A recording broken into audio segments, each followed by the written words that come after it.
নমস্কার, তিয়াশার রান্নাবান্নাতে আপনাদের সবাইকে স্বাগত। আজকে শেয়ার করব হোটেল বা বড় বড় রাস্তার ধারে যে ধাবাগুলো থাকে সেখানে ঠিক মাছের ঝোল কীরকমভাবে বানায় সেই রেসিপিটা কিন্তু আজকের আপনাদের সাথে শেয়ার করব।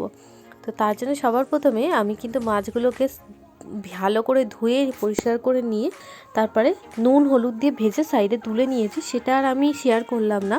তারপর তেলের মধ্যে দিয়ে দিলাম পেঁয়াজ কোচানো।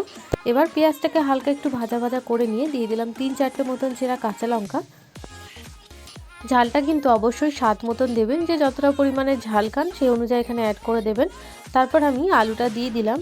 আলুটা কিন্তু এইভাবে আমি টুকরো টুকরো করে কেটে নিয়েছি। দেখবেন হোটেল বা রেস্টুরেন্টে বা ধাবাতে কিন্তু ঠিক আলুটা এরমভাবেই কাটে, তো আমিও তার জন্য কিন্তু আজকের আলুটা এইভাবেই কেটে নিয়েছি। তারপরে দিয়ে দিলাম আদা রসুন বাটা 1/2 চামচ মতন, দিয়ে 2 থেকে 3 মিনিট মতন খুব ভালো মতন করে কষিয়ে নেব। তারপর স্বাদ মতো নুন দিয়ে দেবো। নুনটা দিয়ে আবারও 2 থেকে 3 মিনিট মতন খুব ভালো মতন করে কিন্তু আমি এটাকে কষিয়ে নেব। কষাতে কষাতে দেখবেন কিন্তু আলুটা একটু সেদ্ধ হয়ে গেছে আর কালারটাও কিন্তু একদম চেঞ্জ হয়ে গেছে। তারপরে আমি এখানে একে একে গুঁড়ো মশলা অ্যাড করে দেবো। হলুদ গুঁড়ো, জিরের গুঁড়ো, লঙ্কার গুঁড়ো, ধনের গুঁড়ো সব কিছুই কিন্তু আমি 1/2 চামচ মতন দিয়েছি।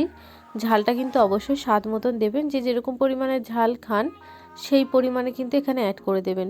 দিয়ে এবার 2 থেকে 3 মিনিট মতন ভালো মতন মশলাটাকে কষিয়ে নেব। তারপরে এখানে আমি জল দিয়ে দেবো 1 কাপ মতন। এবার 1 কাপ জল দিয়ে 2 মিনিট মতন কিন্তু একটু ফুটিয়ে নেব।